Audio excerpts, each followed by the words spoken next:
Hello everyone, how are you all doing today? I hope you are keeping yourself safe and taking all the precautionary measures required. Welcome to Tech Tablet. My name is Abidunisa and I'm going to be your trainer for the day. So, as we all know, we are completing this series on Tableau, a complete course on Tableau, and we have been creating several visualizations and charts and graphs. So, this one here we have crosstab, and we'll try to understand what is crosstab and how do you work on it.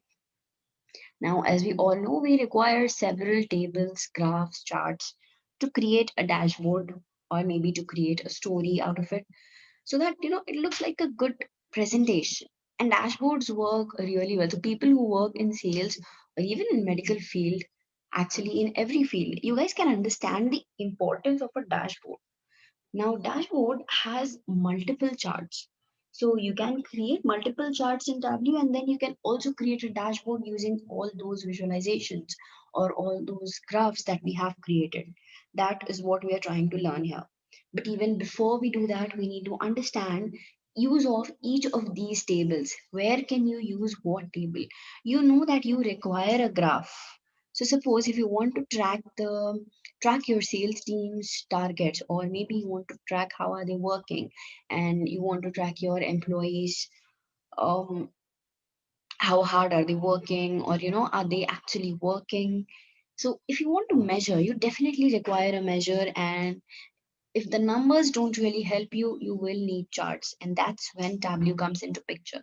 You can create a visualization with it, you can create a dashboard with it, and just with a click, you can create such interactive dashboards in Tableau that you can just select the name of that particular person whose performance you would like to track, that particular customer whose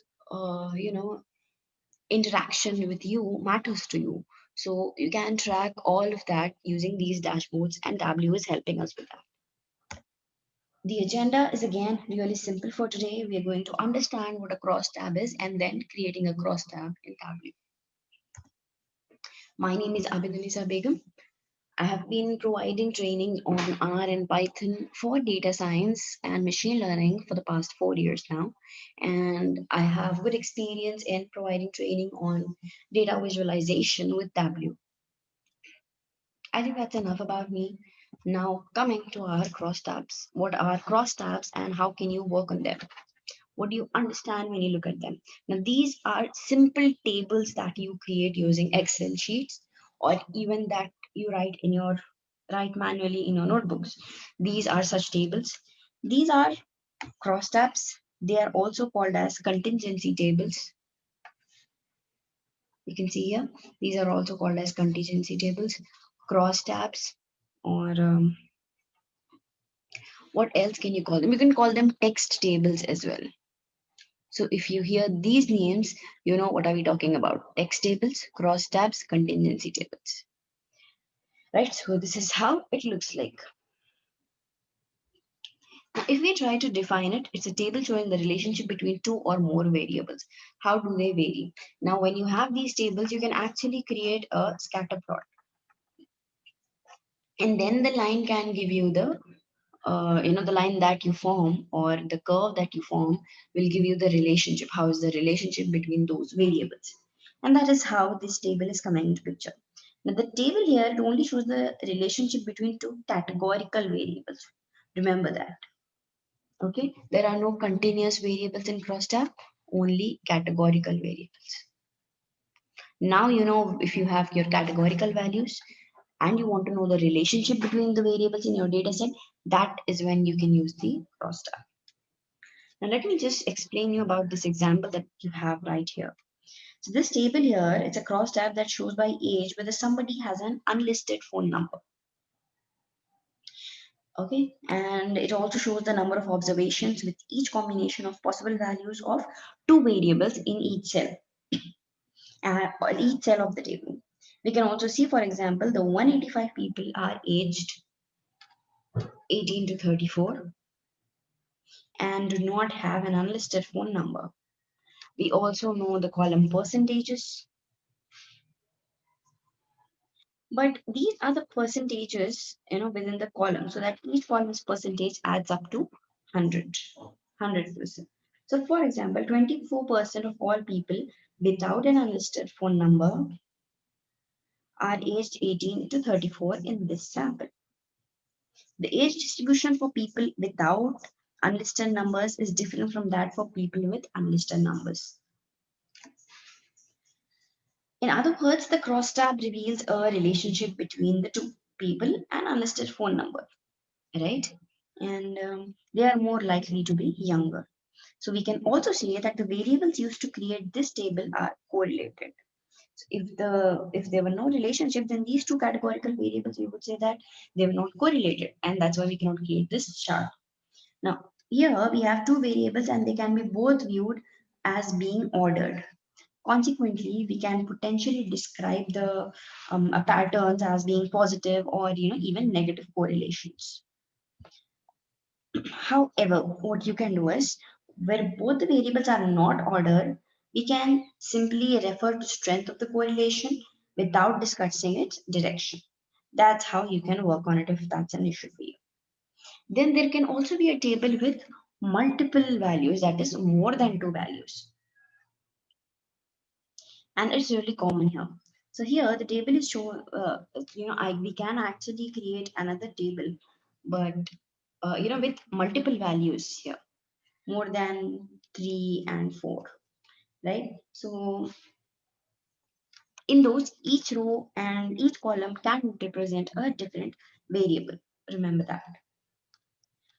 There are certain key decisions to make when you are creating a crosstab. So in addition to selecting which variable to include in the crosstab, it is necessary to work out which statistics to show. So second key decision is how to show statistical significance, right? You can choose statistical significance as well as variables, to in which variables do you want to include in the crosstab. That is your problem here. Now, crosstabs are really simple. You know how do you create them? Let's just create one in Tableau and then we can wrap up the class. So here is my Tableau Public. You can just click on Tableau Public, your Tableau Public opens. But if you do not have Tableau Public in your system, you need to download it. You can download Tableau Public and then, you can just start working on it. Here is from where you would be selecting your data. And in this, I think I lost my file again.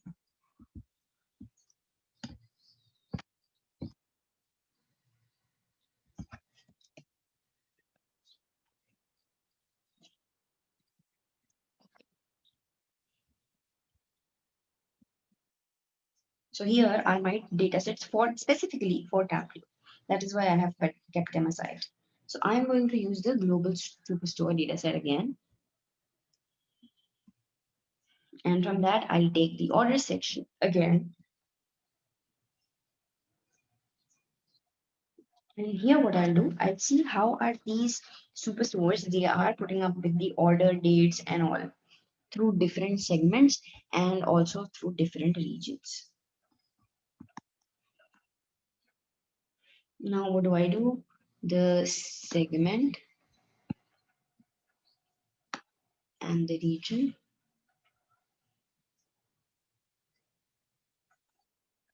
I take it to columns. Then we also have something called as order date. That is what we'll take to rows. You can understand this, can you? No, let's just shuffle these. This is how your crosstab should look like. Now, what is missing? You can see the region, you can see the segment, you can see the order dates 2011, 12, 13, 14. But do you know what are these items? We know that they are from consumer, corporate, and home office, but we do not really know what those items are, or what is the amount, or what is the percentage, or what is the number ordered, right? So, for that, we need to take something else as well. I want to understand sales that are happening. So I would take sales and put them into colors as well as labels. Now, this does not give us any statistical significance, but this will, right? You are able to see the crosstab now. You are able to see the difference values in it. You are able to see the sales and everything. Okay, now what if you want to just change these values? These are given in numbers. So what do? You can just click on them, and what you can do is you can add a table calculation. So here I would be using the table calculation, and I would be using the percentage of total and table across. Can you see these are being converted into percentages? Now that looks better and that is more understandable and interpretable. So try creating as many graphs you want and taking as many steps as you want so that you can beautify your graph and make it look appealing. So now I hope this has worked. You understand what are crosstabs, contingency tables, or text tables, where do you use them, and you also know how to create one using Tableau. You know that we can create this through several apps. We can create it through Excel as well. But Tableau is the most effective and efficient way. You can just drag and drop to understand how this works. And as I always say, the most important thing, you should understand which graph does what. Only then can you use it for your presentations. Right? Thank you very much for being with me throughout this session. I really hope this session has helped you. And if it did, do not forget to share it with those who might get help. And even if it did not help you, try to sharing it with those whom this video can help. Thank you very much. Have a great day, everyone. Happy learning.